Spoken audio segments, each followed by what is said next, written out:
Saturday afternoon தக்காளி நிறைய இருக்கவே தக்காளி தொக்கு ரெடி பண்ணி வச்சுக்கலாம் அப்படின்னு சொல்லிட்டு வெளியில் வந்து எடுத்துகிட்டு போயாச்சு. இப்போ பண்ணிக்கிட்டோம் அப்படின்னா டின்னருக்கு வந்துட்டு யூஸ்ஃபுல்லாக இருக்கும். ஸ்டவ்வுக்குமே பெருசாக வேலை வந்து இருக்காது. சாதத்தை ஃபஸ்ட்டு வச்சுட்டு அதுக்கப்புறமா தக்காளி தொக்கு வந்து ரெடி பண்ணிக்கலாம் அப்படின்னு. நிறைய பேர் கேட்குற கொஸ்டின் என்னென்னு பார்த்தீங்கன்னா, இந்த வெயிலில் எப்படி வெளியில் அடுப்பில் வந்து சமைக்கிறீங்க அப்படின்னு சொல்லிட்டு. நான் சாதத்தை மட்டும்தான் அடுப்பில் வந்து வைப்பேன். மார்னிங்கே குழம்பு பொரியெல்லாம் பண்ணுறதுனால எனக்கு பெருசாக அந்த அளவுக்கு பர்டன் வந்து தெரியல. பட் இருந்தாலுமே இந்த வெயிலில் கொஞ்சம் கஷ்டமாக தான் வந்து இருக்குது. சாதத்தை வடித்து விட்டுட்டு தக்காளி தொக்கு பண்ணும் போதே பார்த்தீங்கன்னா இந்த மாங்காவை கொஞ்சம் கட் பண்ணி எப்படியாவது இன்றைக்கி சாப்பிட்றலாம் அப்படின்னு சொல்லிட்டு ஒரே ஒரு மாங்காவை எடுத்துகிட்டு வந்து நல்லா வாஷ் பண்ணிவிட்டு மிளகாய்த்தூள் உப்பு எல்லாம் போட்டுட்டு சாப்பிட்டோம் அப்படின்னா ரொம்ப நல்லாயிருக்கும். இந்த பீச் சைட்லலாம் பார்த்தீங்கன்னா நிறைய மாங்காய்லாம் வந்துட்டு விற்பாங்க இல்லையா. என்ன தான் நம்ம வீட்டில் சாப்பிட்டாலுமே இன்னும் புதுசாக அப்போ தான் சாப்பிட்ற மாதிரி வாங்கி சாப்பிட்டுட்டு இருப்போம்.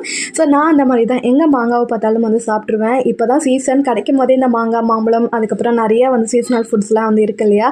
ஸோ அதெல்லாம் வந்துட்டு சாப்பிட்டுக்கோங்க. அதுக்கப்புறம் விட்டோம் அப்படின்னா எல்லாமே ஹைப்ரிட்டாக மாறிடும். ஸோ வீடியோ பிடிச்சிருந்தா கண்டிப்பாக லைக் பண்ணிவிட்டு சப்ஸ்கிரைப் பண்ணிக்கோங்க. நெக்ஸ்ட் வீடியோவில் பார்க்கலாம். அது வரைக்கும் பாய்.